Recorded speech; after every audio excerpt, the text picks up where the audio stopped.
Part 2.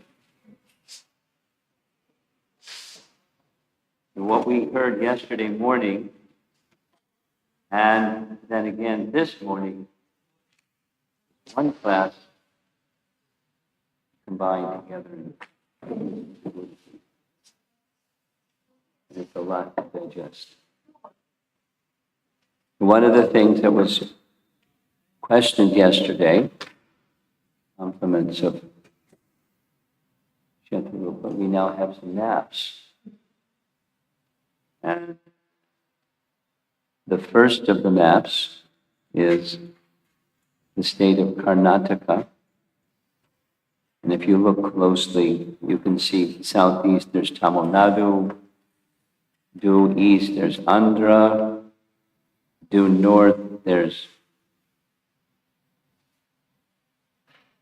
Maharashtra, and there's some other state, I don't know what that one is. Does anybody know? Huh? What is it? Some different name today?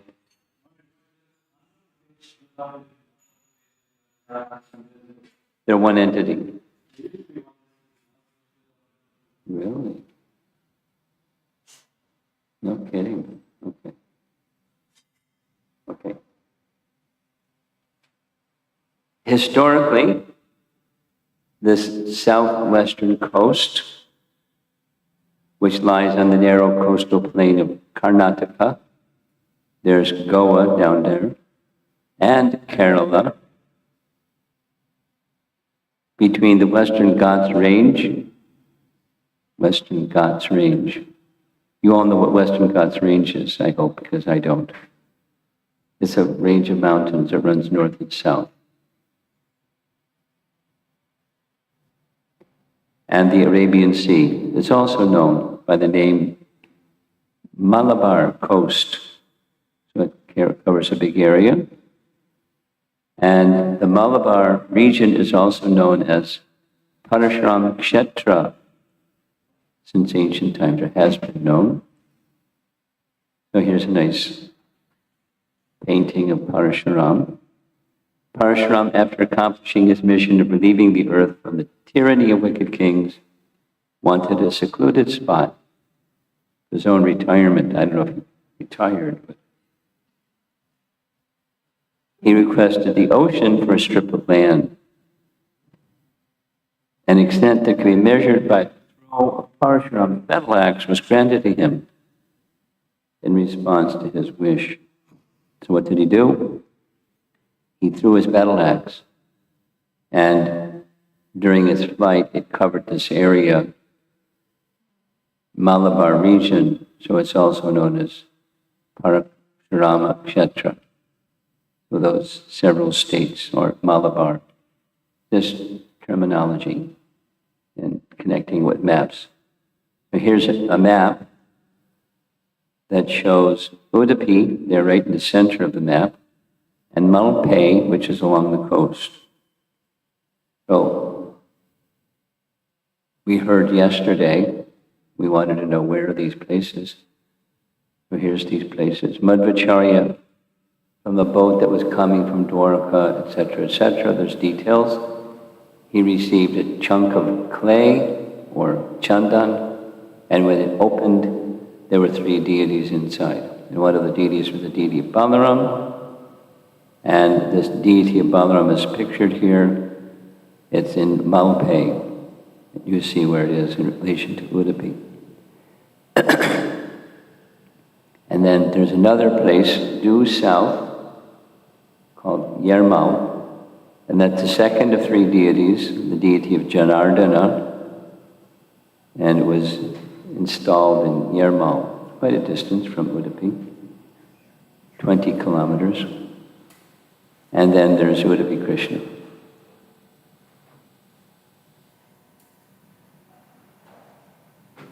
So in this area, Parashram Kshetra, two great acharyas appeared, Shankara and Madhvacarya, in the same Parashram Kshetra. That's why we're speaking about Parashram Kshetra, because these two great acharyas appeared in this tract of land.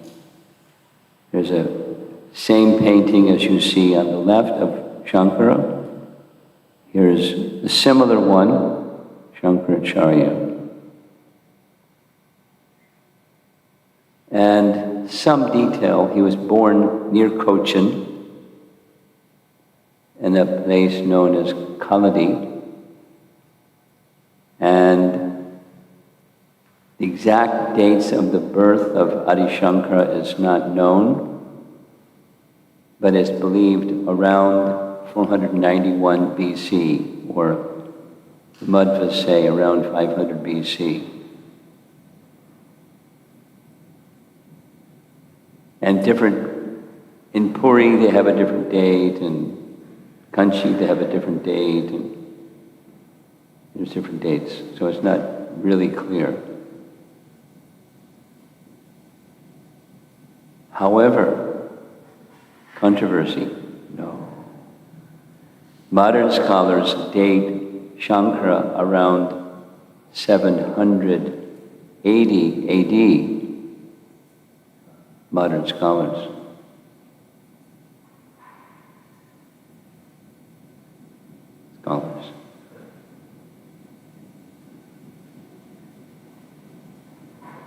Madhvas believe this Adi, the Shankaracharya picture painted here, was around 500 BC. And they have a name for him. Their name is Mula Shankara.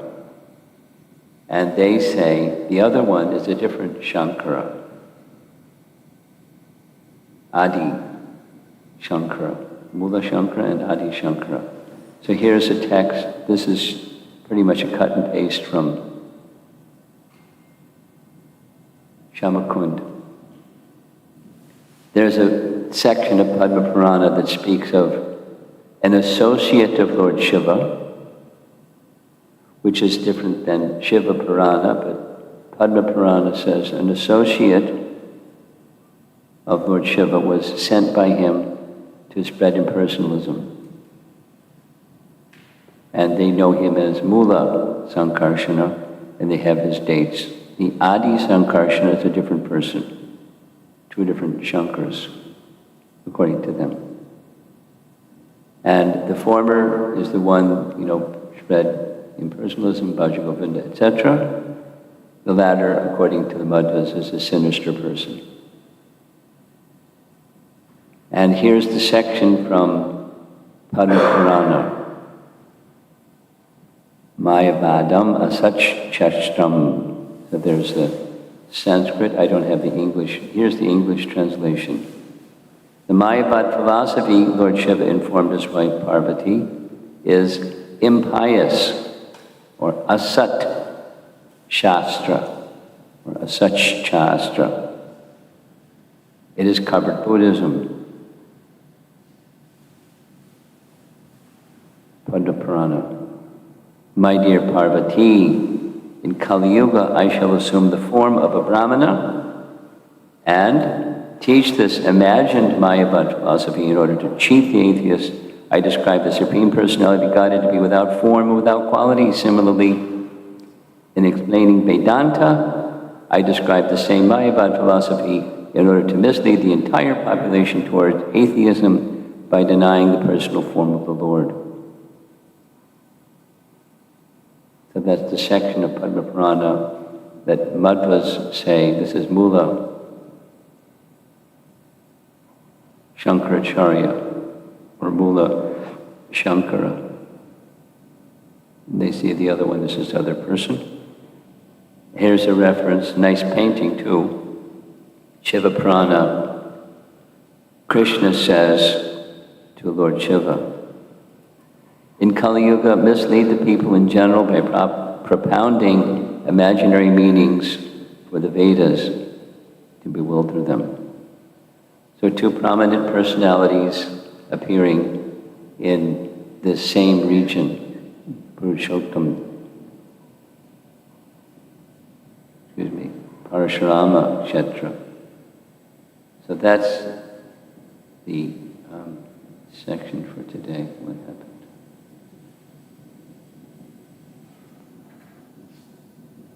So I'm going to go back to where we were yesterday, hopefully, Krishna permits. And where we ended up was explaining there's some history about Madhvacarya that's found in the Mani Manjari. Mani Manjari is the title of a book, and Mani Manjari is one of two books that were written by Narayana Panditacharya. We're going to hear something about Narayana Panditacharya and his father, Trivikram Acharya or Pandit Acharya. But this particular book, you'll hear in a moment, it is considered quite authoritative for reasons you're going to hear shortly. So it's not something that the Gaudiya Vaishnavas are accustomed to hearing, but it's quite okay. We accept it as an authoritative text. And the history of these two persons, Panditacharya and Trivikramacharya, is as follows. I didn't bring the printout. Because the printout has all kinds of details. Did you have?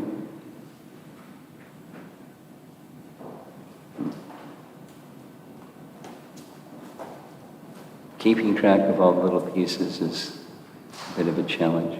I think what I'm going to do is go to this place.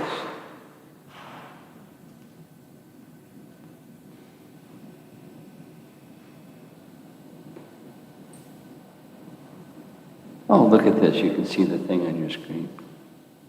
Okay, so what it shows on your screen. Here we go. Make it bigger.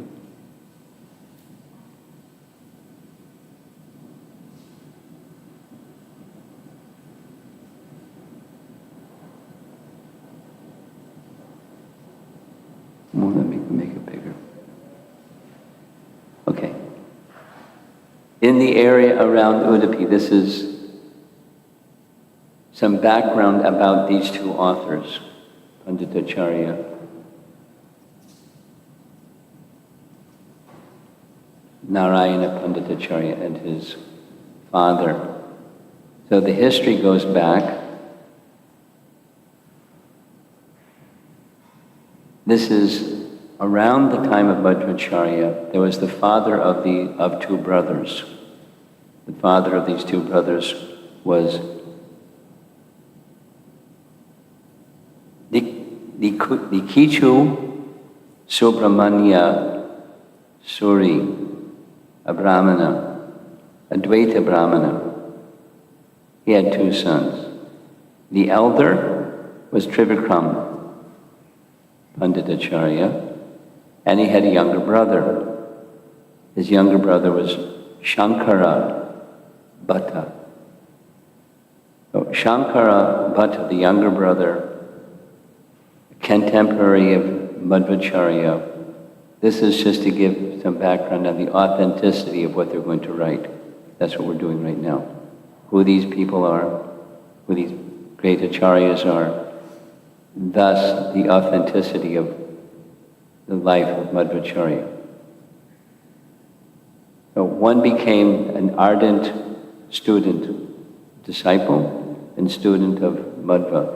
So enthusiastic and so capable was Shankara Bhatta that Madhvacarya thoroughly instructed him and gave him many scriptures, because Madhvacarya was renowned for receiving and keeping and gathering and making copies of scripture. He had a fantastic library that it is said that the library burned. And so the references that Madhvacarya makes to various scriptures are not to be found anywhere because the library burned. But because of the authenticness or authenticity of Madhva, his references are commonly, at least by Vaishnavas, accepted, although they can't find the book and verify the reference.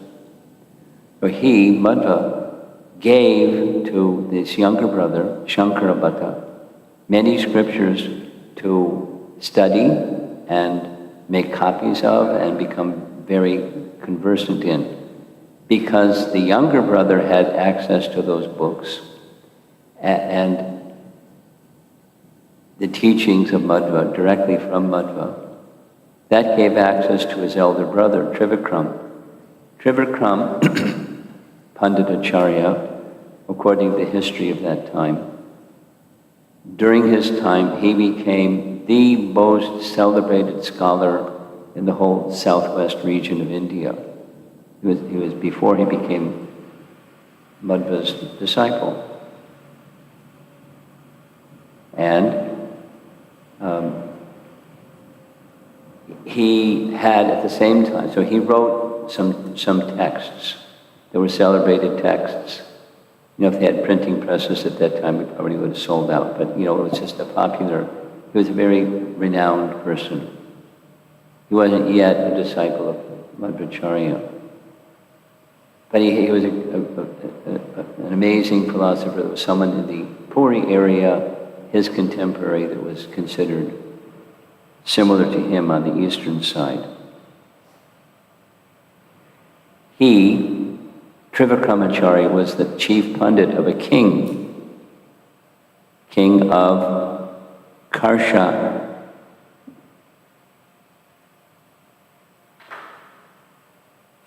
Kasargod. Kasargod, you know where that is? North of Udupi. North. In Kerala still, but north of Udupi. So he was the chief pundit of a king, some king.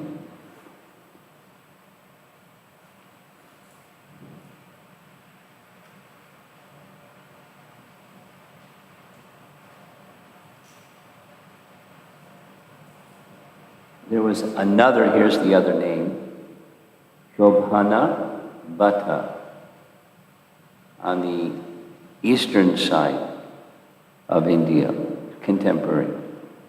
So, Shobhana Bhatta and Trivikrama Panditacharya, just on their own, very, very renowned personalities. So, Trivikram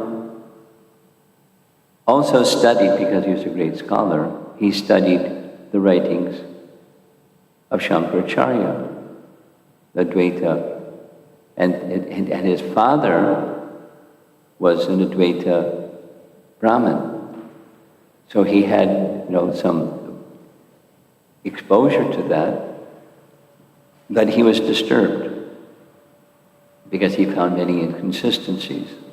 Being a scholarly person, not just trying to understand what it says and follow it.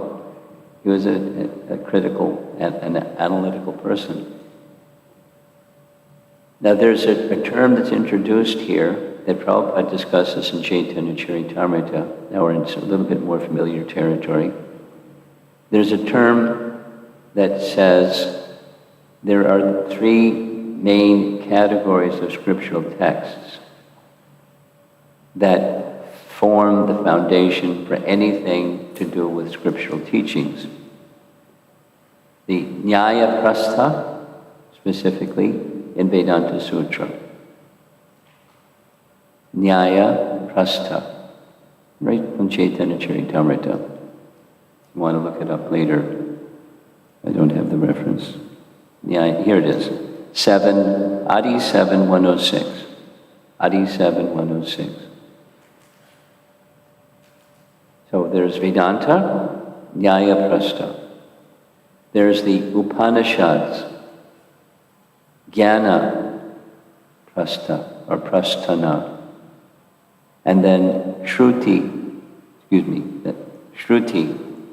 Prasthana. And then there's Bhagavad Gita, Mahabharata, etc., the Smriti Prasthana.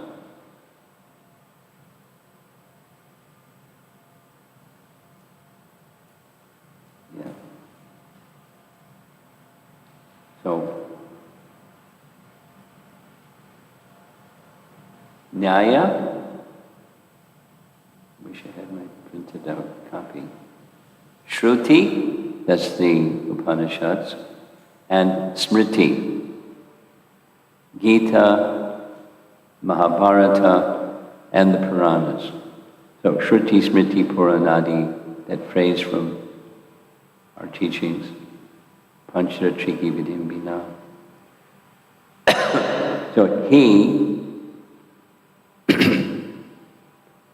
Trivikram Panditacharya, wanted to have extensive discussion, not debate, but discussion to discern the truths of these three and how do the three match, and very elevated discussion.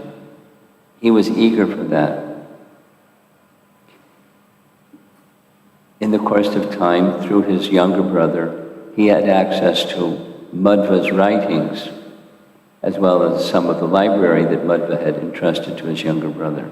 And for reading Madhva's writing, he became intrigued. So he requested his younger brother for a meeting with Madhvacarya.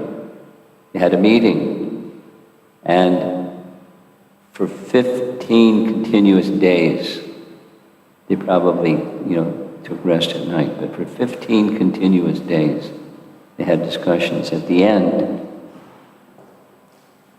end of those 15 continuous days, Trivikram Panditacharya accepted Madhvacarya as his guru. Madhvacarya accepted him as a disciple, right on the spot.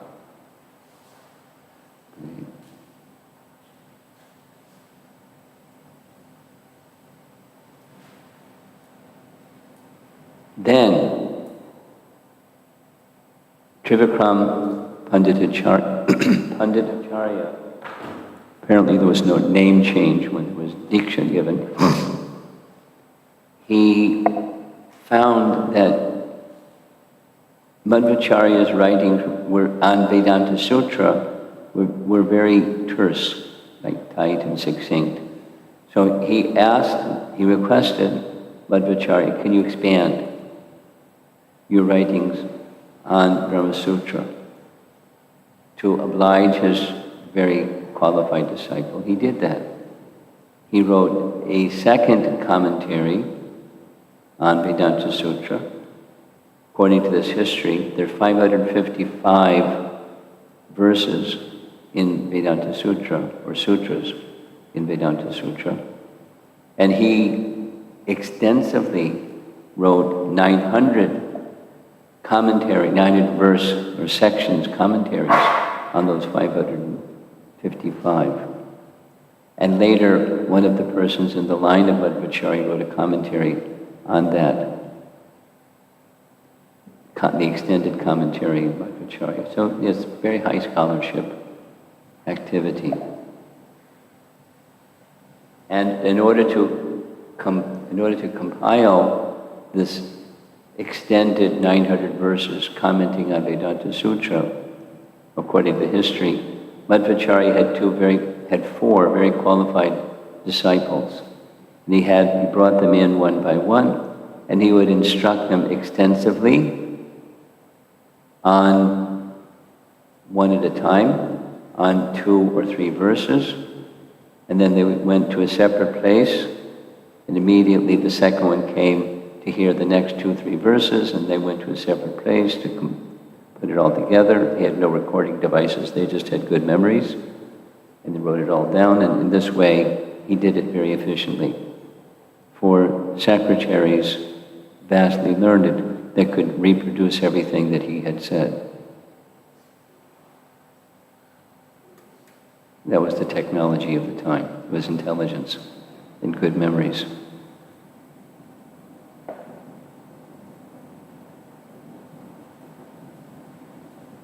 Then later, Jayatirtha, in the line of Madhvacarya, wrote extensive commentary on those 900 verses.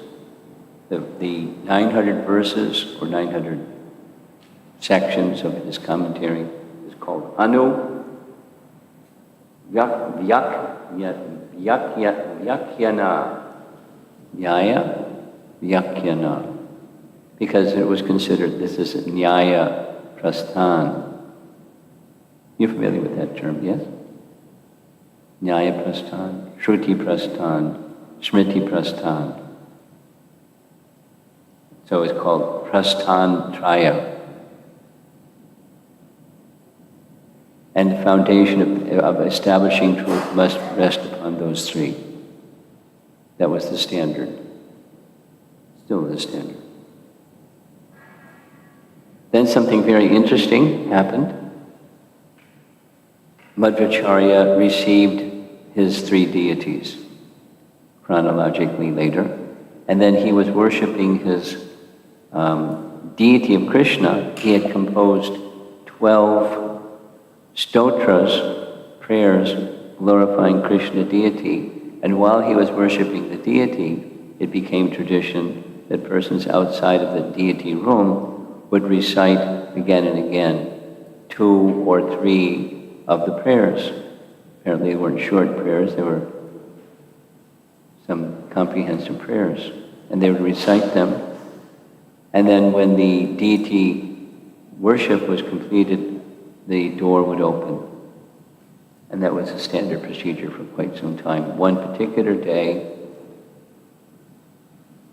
the door didn't open. And it didn't open, and so the disciples who were outside became worried. Maybe there was some problem, some mishap. So they requested Trivikram, Panditacharya, to see if everything's okay behind that door. And so he did so. He opened the door. And what he saw was quite astonishing. I want to read it because I want to get it right. He saw Hanuman worshipping Lord Ram, Bhima worshipping Krishna, and Madhva worshipping Vyasadeva inside the altar.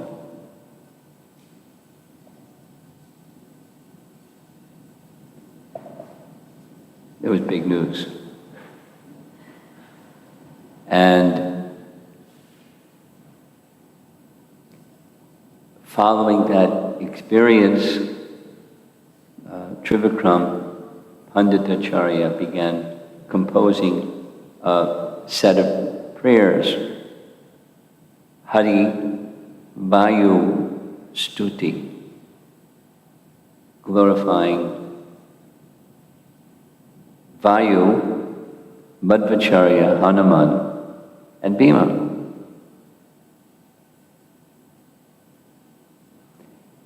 After he completed it, he presented it to Madhvacharya, who said, "This is not appropriate. You have to have some prayers to the nails of Lord Nrsingadev first."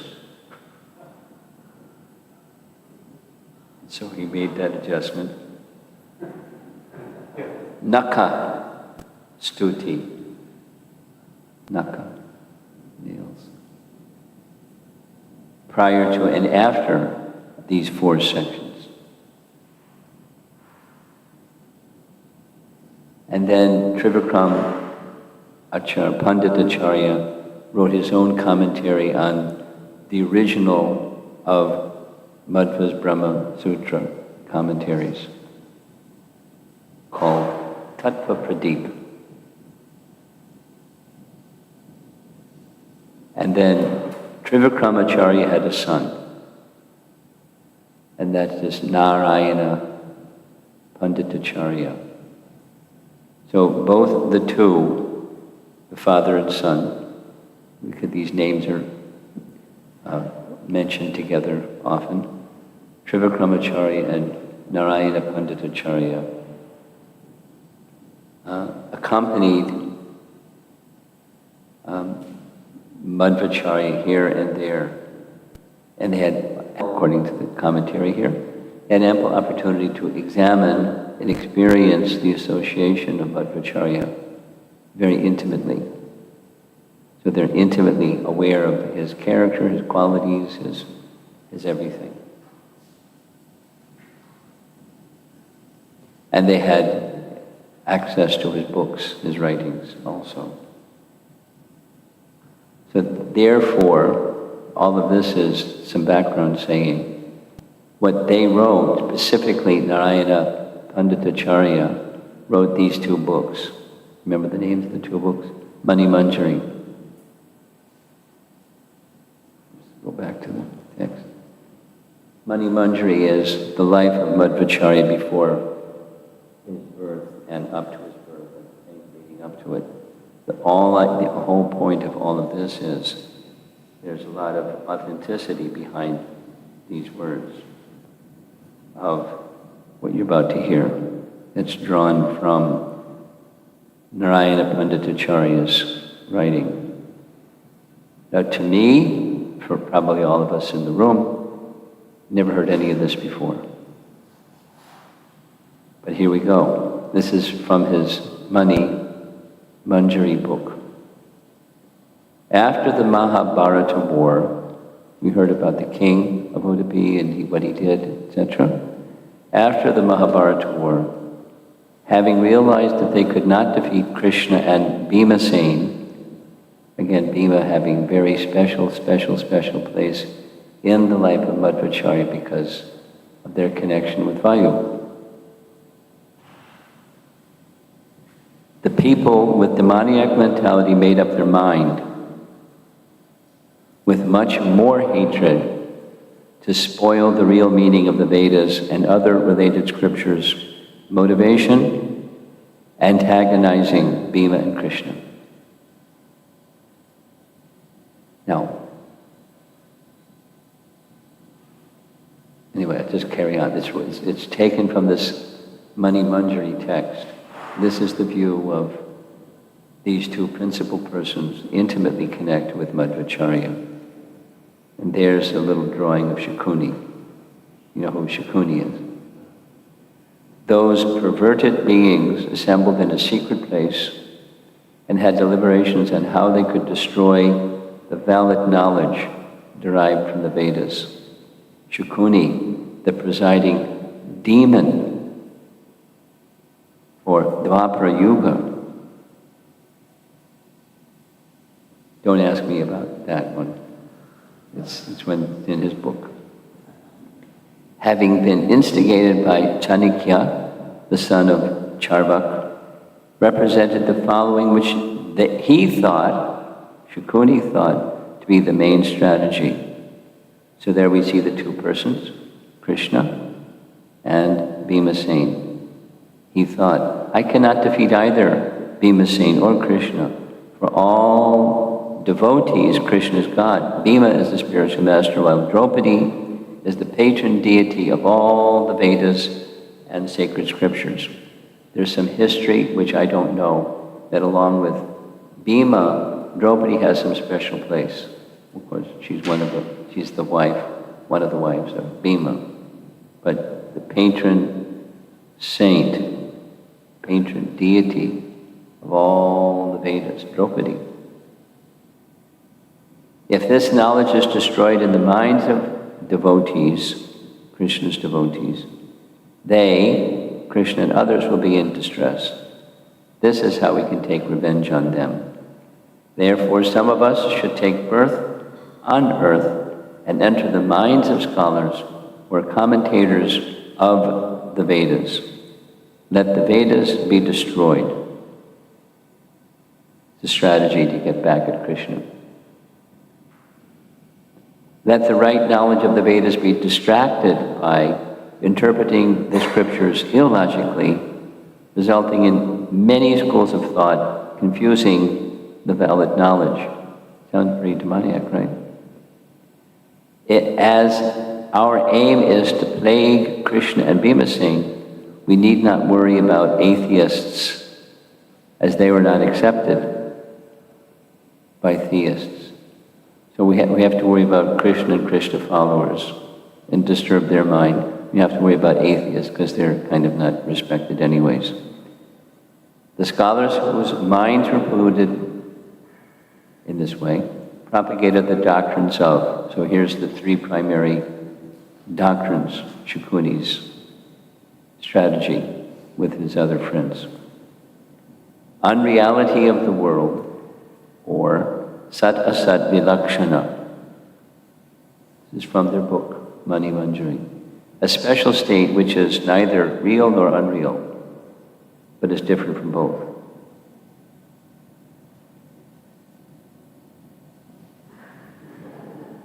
Nirguna, the Supreme Being, is without any attributes. I'm familiar with that one. There is no difference between the Supreme Being and the souls. So therefore, this Dvaitavad is, well, just keeping it simple. Madhvacarya, there's a brand called Panchabheda. You heard that one? Some have heard it. Panchabheda. There are 5. This signal with his fingers means there's distinction between the living entity and the Supreme. That's one. Distinction between living entity and Prakriti. That's another. Distinction between Prakriti and Supreme Being. That's another.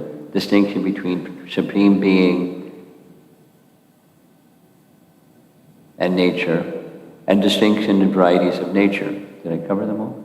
There's distinctions. Huh? One living entity, another living entity. Panchabheda. So that's like foundational distinctions. Strong. So that was to refute this, the Supreme Being and the souls are the same. So this is the strategy still. Even the good people of the world were gradually misled and started accepting that Vasudeva, the Supreme Being, was the embodiment of all infinite auspicious qualities like bliss, is without such qualities.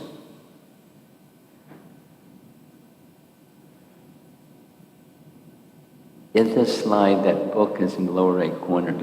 Is that, you put that there, or I'm supposed to refer to something? I don't know the something I'm supposed to refer to. You tell me later. This little thing in the right corner is a signal to me that there's some reference from the text, which I don't know it. The Devatas were greatly distressed. So this is going on. There was a strategy, and the strategy was taking place.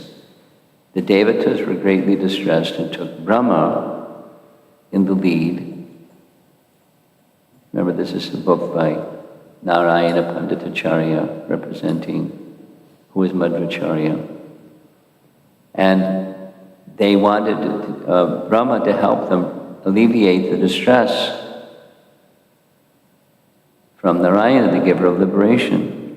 So Brahma, or this is not clear, because in the painting, this is Vishnu riding on the back of a green parrot.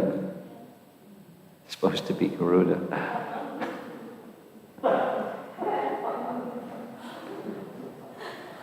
Anyway. And there's the four-headed Brahma praying to Lord Vishnu. So it's not clear from this text. Make a note to ask for clarification in the text. So the Devatas, I see, the Devatas were greatly distressed and took Brahma in the lead. So the Devatas plus Brahma went to Lord Narayana. That's what it's meant. I'll just have to change the language. So Narayana went to Vayu. The smiling-faced Lord looked at the all-knowing Vayudev, who gives life to all creatures of the world, and who alone had the requisite capacity to do the work, and said, This is Narayana or Vishnu speaking to Vayu. "Oh, fair-faced one, the good people of the world, fit for moksha and devoted to me, are suffering, sorrow, due to their being unable to choose the right path shown by Vedanta. On their own efforts, they can't figure it out. They have no other succor and hence have taken our shelter and deserve our kindness. They should be made happy by your incarnation in an auspicious part of the world, in another form, and by your giving decisive commentaries on Vedanta Sutra, etc., which clearly show my infinite auspicious attributes." So that's the prelude to, from their Narayana Panditacharya's perspective, to the appearance of Madhvacarya as Lord Vayu, or the demigod Vayu. And here's a painting indicating. There's Madhvacarya with his two fingers raised and scriptures in his hand. There's this little icon in the lower right corner again, showing a book. I don't know what that one is, but you'll help me. This is just practice to get ready for the test run. So in the second book, there's this Su Madhva Vijaya. There's a Mangala Charana, and then a little bit, not too much, a little bit about the glories of hearing the pastimes of Madhva. So here's the Mangala Charana, and highlighted in colored letters. "I offer my obeisances to Lord Narayana with the most attractive personality, who is the unique and primal fountainhead and embodiment of countless auspicious qualities." He's confronting, he has no qualities, nirguna. Like Jnana Ananda, etc., who is the originator of the world. Not Brahman is, but Narayana is. Of living souls and inert matter, distinction. Who has the effulgence of the just rising sun, who is the Lord of Mahalakshmi, Bharati, and Mukhya Pran. Who's Mukhya Pran? Mukhya Pran is a name of Vayu, interchangeable, a name by which Vayu is known as Mukhya Pran, who controls the life force of all living beings. That's the author, Sri Narayana Panditacharya, who wrote another text, So Madhva Vijaya. So going on, he indicates there's Madhva hearing directly from Vyasadeva. After offering obeisances to Narayana, the author pays obeisances to Vyas in verse 2 as the one who is dear to the Pandavas. Vyasadeva is dear to the Pandavas, and Bhima in particular, of course, because the connection between Bhima and Madhva. And Draupadi, there she is again. The one who protected the Vedas from distortions in their interpretation by compiling the Vedic scriptures and elaborating on it, just as Sri Krishna protected the cowherds of Gokula from dangers. That's verse 2 of this second book. Sri Madhvacharya's fame, so now comes the glories of hearing about him. Sri Madhvacharya's fame illumines the three lokas both inside and outside. It dispels even the internal darkness in the minds of the souls. Therefore, it is superior to the effulgence of the sun, who provides only external illumination within the three lokas. May it, that's the glorification of Madhvacarya, give us pure gyan and insight, leading us to moksha. Now, this is the Madhva followers' perspective on everything that we're hearing. It's a very qualified author. As Vayu, or Mukhya Pran, is Jivottama,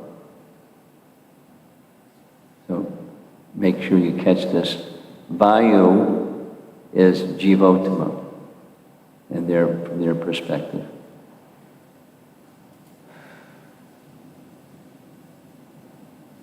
In the 9 pillars of Madhva's writings, I mentioned yesterday,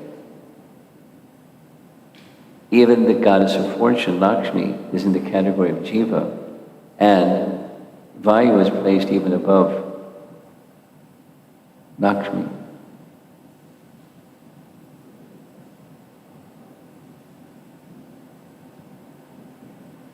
Vayu is Jivottama and is the main preceptor of the rest of the souls.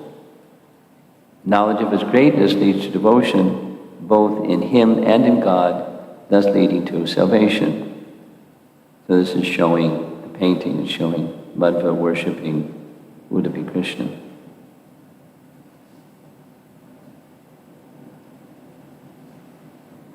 Almost done. And then comes the appearance. That was the glorification, the value in hearing the glories of Madhvacarya. And he likes glorifying Madhvacarya. He likes moksha. So here's the little bit of the history according to this second book, Madhva's appearance. During the time when the Devatas were praying to the Supreme Being for Vayu's incarnation here on earth, groups of good people were filled with anxiety about the correct method of attaining redemption, as they were unable, by their own efforts, to get the essence of ageless meaning and purport of the Vedanta, as determined by the Brahma Sutra. So this is folded palms, offering prayers to the Supreme Being for Vayu's incarnation. Well, their prayers were heard. At this time, in the town of Udupi, a huge festival was going on for Makara Sankranti. Now, we observe Makara Sankranti, but not like they observe it in other places in India. Very, very important. And without going into it, Makara Sankranti is a very important holiday. So in Udupi, they were having a big festival. And thousands of devotees came to what you see in the painting or the photo here is the Ananteshwara temple, to be together for this auspicious event. Suddenly, amidst the crowd, a dull-looking man, appearing possessed, climbed the flag pillar at the entrance of the Ananteshwara temple. Then, in a bizarre fashion, he started to dance. How do you dance on a flag pillar? But that's what it says. And shout in a deranged manner. When he had captured the attention of the whole town, his mood changed. Actually, it was revealed that the dullard had become possessed by Lord Ananteshwara to announce the following message. All of our difficulties are going to be taken care of because Vayu is going to appear as Madhvacarya. Mukhya Pran is one of the names that Madhvacarya was known as Mukyapran. The incarnation of Lord Vayudev, the great devotee of Lord Vishnu, will appear here in Udupi. Not exactly here in Udupi, but close by. In a very short time to smash all impersonalist philosophies and re-establish the loving service in full attributes to the personal form of Lord Vishnu. This devotee himself is possessing 6 wonderful qualities. You know, the glories of Bhagavan. And who is none other than Bhagavan Vayu. No longer will any soft-hearted devotee have to hear that the Supreme Personality Godhead be subjected to criticism and mundane views of being deaf, dumb, lifeless, limbless, formless, or was covered by illusion, by Pashandi heretics propounding Nirvishesh philosophy. Mukyapran will appear amongst you and will fulfill your desires for real religion. You will all be satisfied, and a new purified doctrine will be your solace. He's not dancing, but this might be the fellow. For the stately people, this is the last slide, and in particular, Madhvacarya Bhatta, his name is mentioned in this book, who became the father of Madhva. The news was an assurance of better times to come, as they were eager for clarity on the loving devotion to the Supreme.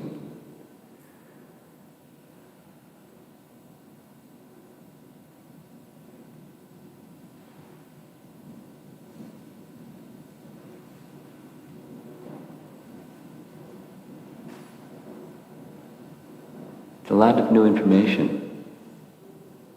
What to speak of just before Radhastami. Quite a different mood. So here we are. The yesterday morning class and this morning class, plus all the maps and everything. This is one class in Udupi. So I wanted to spend the time before getting to Udupi to rehearse or get some of the kinks out, because it's, to me, it's very new. To you, it's also new. But the time spent to understand, the authoritative nature, at least, of Narayana Panditacharya and what he's writing from the Madhva perspective, represents the Madhva perspective. And just as we could say, the mood of the associates of Chaitanya Mahaprabhu, or intimately associated with Chaitanya Mahaprabhu, we gladly accept. We embrace fully, the teachings of Ramananda Roy and Srup Damodar, and from them, the teachings of Krishnadas Kaviraj Goswami, and these names to Madhvas don't mean anything. And there's some pretty intense assertions about Chaitanya Mahaprabhu, etc., etc. So these intimate associates of Madhvacarya, they're firm believers in everything that's in this text. It's not just a false eulogy or some exaggeration. It's their conviction. No, just visiting the topic from yesterday, because I'm sure it's going to come up when we get there. How do we process all this? We process it with respect. We're in Madhvacharya's line, and these are authoritative representatives of Madhvacharya's line, and they're representing their view, or the Madhva view, of all these events. I mean, I don't know if any of you have had a question. I had a question. How do we understand Madhvacharya was the son of Vayu? Or had connection with Vayu. Because with Hanuman, no problem. With Bhima, no problem. Madhva? Ever wondered that one? I used to wonder that one, I never got an answer. Didn't stop wondering. So this is at least the Madhva's perspective of the connection. No, it doesn't exactly say, is he an angsa of Vayu or anything. The son of Madhya Geha Bhatta, but not an ordinary being the son of Madhva Geha Bhatta, he's not an ordinary being from their perspective. He's an incarnation of Vayu, or an angsa of Vayu, or some other way of understanding his position. And he did what he did. He had, like Hanuman had powers, Madhva had powers. And there's past times where he exhibited those powers, and it was very surprising to some people. Like, it didn't come out of the altar when he was dressing Udupi Krishna. Instead, he's there worshiping Vyasadeva on the altar, along with Hanuman and so forth. So these are truths that Madhva followers accept. They're new to our ears. I'm repeating myself here, but this help digest it to understand this is how they view things. And to them, it's authoritative. Now I'm going to see if I can find out something more about the Shikuni part of all of this.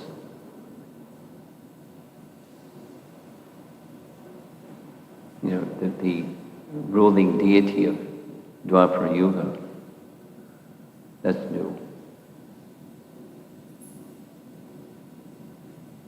And conspiring to get back at Krishna and Bhima and the Pandavas.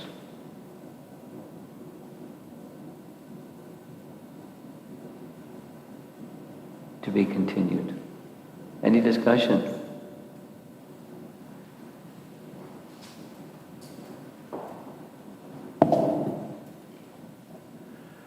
Guru Maharaj,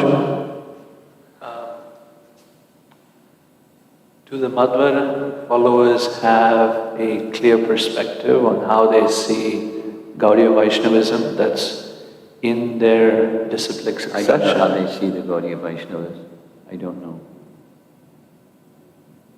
You can ask one, but I don't know. And you probably get different answers. They probably, the same respect. They're Vaishnavas. The Gaudiyas are Vaishnavas. They respect the personality of Godhead. They like Krishna. So do we. I don't know. I'm sure they are clear what the differences are. I've met, some very strong Madhva followers that are ISKCON devotees. They wear Madhva tilak. They know what Madhva's teachings are, and they're quite comfortable with ISKCON and Lord Chaitanya and Lord Chaitanya's teachings. They know the differences. They're quite comfortable. So it's respect. And just as Madhva did what Madhva did, look what Lord Chaitanya did.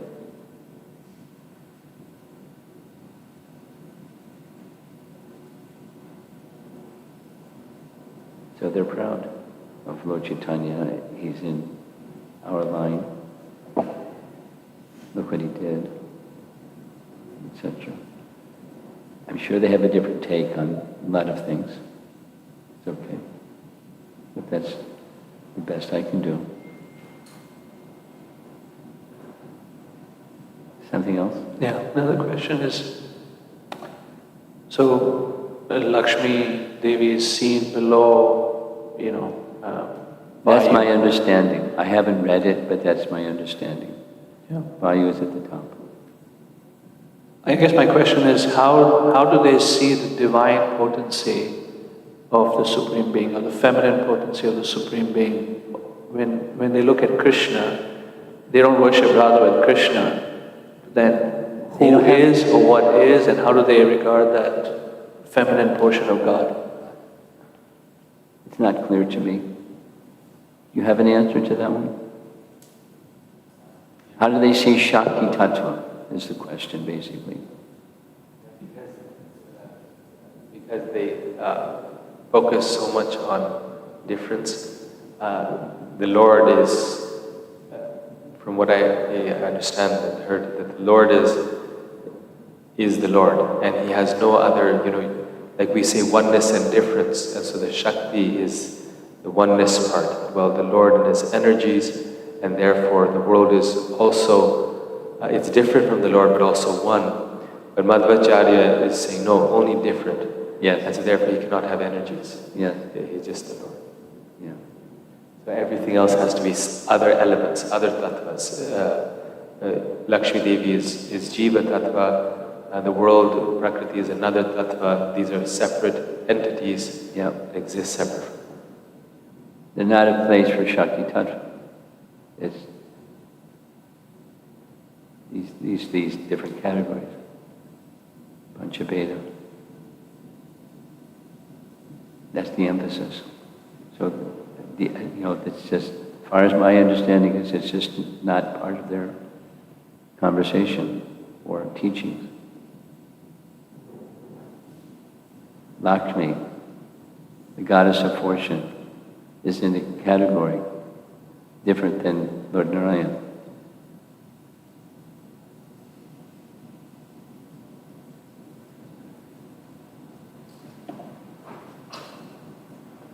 Guru Maharaj, besides that Lord Chaitanya took initiation. You're better without the microphone, because I can hear you much better without the microphone. Say it. So besides the initiation of Lord Chaitanya was the line of Madhvacarya, other points of intersection during the life of Lord Chaitanya with Madhvacarya, would it be another of these places that Lord Chaitanya visited when he sat in the Lord? Well, you know the section. Yeah, well, okay, well, very simply. Tattvavadas. Lord Chaitanya visited Udupi, and he didn't have favorable things to say, except for the fact that they accept the personality of Godhead as the Supreme.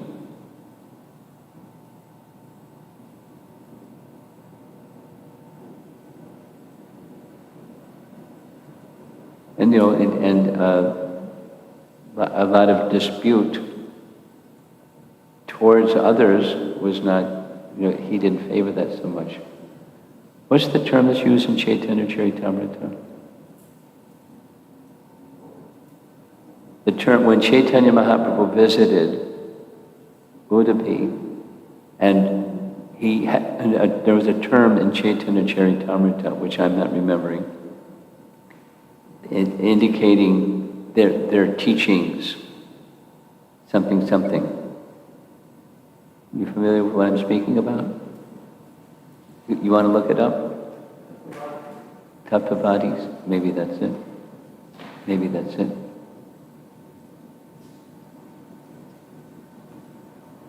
So your question is, how did Chaitanya Mahaprabhu regard the tree from which he was a branch? Or other points of intersection in Vajrayana's life that we see, with the sign of Acharya or the teaching of Madhvacarya, the temples that we're going to be visiting. Just wondering, I'm trying to again place what I'm hearing within the framework of what I know, what I'm familiar with.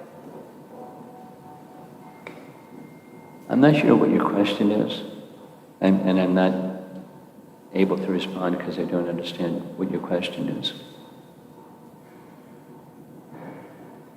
You want to restate it? You understand her question? I think as she's wanting to travel through these places with you, what is it that Mahaprabhu appreciated and really strongly resonated with in these various places? He really resonated with there's a Supreme Personality of Godhead, and he's a person.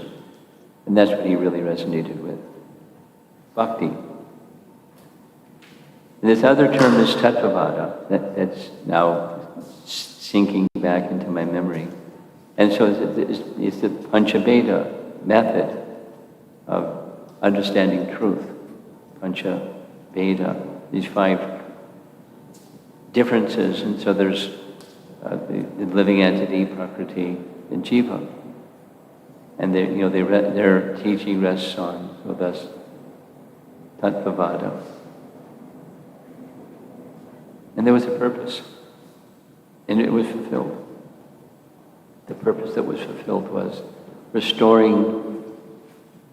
It says in this text that I was reading from, that when, at the request of Trivikram Acharya, to write commentary, more extended commentary, in the extended commentary, he refutes some of the ideas of the Vaishnavas, of Ramanujacharya, because for him, Madhva, the division was not strong enough. Vishishta Advaita, no Advaita, Dvaita. So he had discrepancy or different, because that was his assignment or that was his teaching, and he accomplished it. And that was the principal appreciation of Chaitanya Mahaprabhu towards the followers of Madhva. Now, followers of Madhva, some followers of Madhva, Baladev Vidyabhusan became initiated in the Madhva line, and when he traveled to Puri, he jumped ship, or he morphed, or he became inspired by the bhakti message of Chaitanya Mahaprabhu, and then migrated to Vrindavan and became the author of our Sampradaya's commentary, having the credential of knowing thoroughly. Anyway, so we can take some, quite possibly, there's similar biographical information from the Madhva line, people that were part of this became part of that, or something like that. But there's differences. But Chaitanya Mahaprabhu especially appreciated, and that therefore received Diksha from that line. It's very strong. The Supreme is a person, not imperson. Samguna, not nirguna. You found something. Shamakun Prabhu also shared some things regarding the position of Lakshmi Devi in relation to Vayu. Lakshmi is in the category of dependent real. What Lakshmi is in the category of? Dependent real. Dependent? Dependent jiva.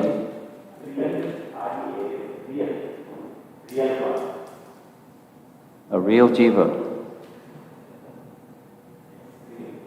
Real jiva.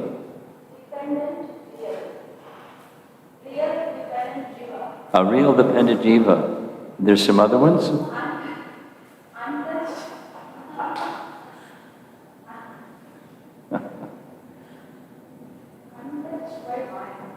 Untouched by Maya, yes. Jivas are also real dependent, But touched by Maya. But touched by Maya. Ah, yes. Vayu is the category of jivas who are touched by Maya, Oh, or slightly touched by Maya. slightly touched by Maya.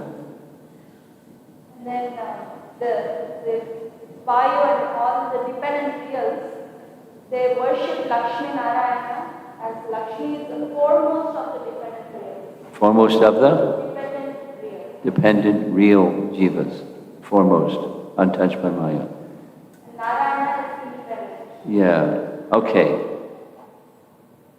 What he just reported, this is Shamakun, that resonates with what I recall hearing from Hari Parsha's seminar.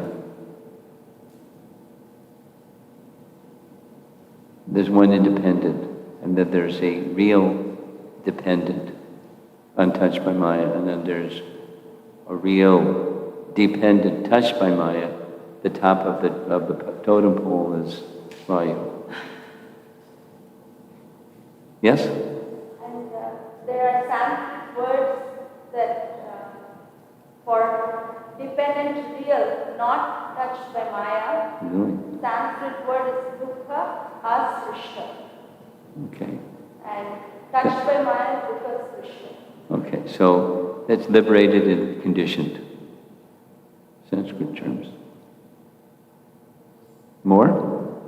And from Chaitanya Charitamrita, Tattvavada. the reference is Madhya Lila, chapter 9, verse 277.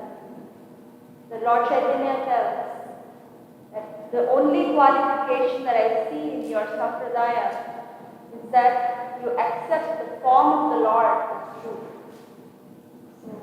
So the commonality is deity worship. Yeah, deity worship.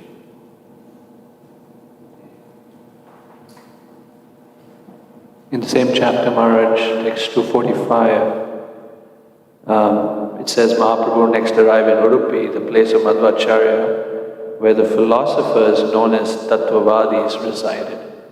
So that's confirmed, Tattvavadis. There he saw the deity of Lord Krishna and became mad with ecstasy. Say the last part again. There he saw the deity of Lord Krishna and became mad with ecstasy. Okay. And the purport, it's Madhvacarya by Narayana Acharya. Prabhupada references that and says, References there. yeah, and he references both Narayana Acharya and his dad, Trivikram Acharya. Okay. I'm expecting you to say a few things.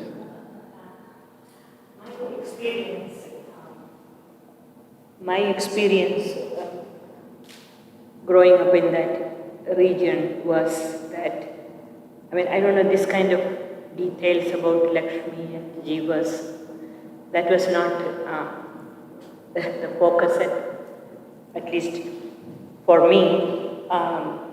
It was quite obvious that Shankaracharya's teachings were very prevalent and very strong in that whole Parashurama Kshetra area. And it's interesting for me that when the demigods went to worship Vishnu and they were presenting the problem, and then Vishnu is assigning the responsibility to smash Mayavada philosophy to Vayu. And interestingly, in Guru Vayur also, it is Vayu and Guru who were entrusted with the responsibility of installing the deity which was worshipped in Dwaraka. And so, I had this feeling that there is something special about Vayu, and you can see that in Madhvacharya's personality, that he was very powerful, very strong, and he was there to defeat Mayavada philosophy. And that is the mode that I got when I went to Udupi. Mm-hmm. Because in Kerala also it was more impersonalism. Mm. And so, these Brahmanas who migrated from north and settled here in Udupi, they were also under the influence, including Madhvacharya's own spiritual master was an impersonalist. Yes. And he strongly refuted all the teachings of even his own teacher, and still finally his teacher became his follower there, right? Mm-hmm. That's what I am remembering. So for We'll me, come to that later. yeah, for me the interesting thing about Madhvacharya was, his strength and the way in which he defeated Mayavada wherever he went, and that was very obvious here. Okay. Here is the mic. You have something online? So this is from Apurva Prabhu from Singapore. His question is, what is the difference between Brahmavada and Mayavada? And if Brahmavadi or Mayavadi chants Hare Krishna for liberation, will they get it? I think I'm not going to take this question because of time. It's not really right on topic. The topic is Madhvacarya's life. So given time and topic sensitive conversation. Maybe, maybe tomorrow. Maybe. Srila Prabhupada ki. Jai.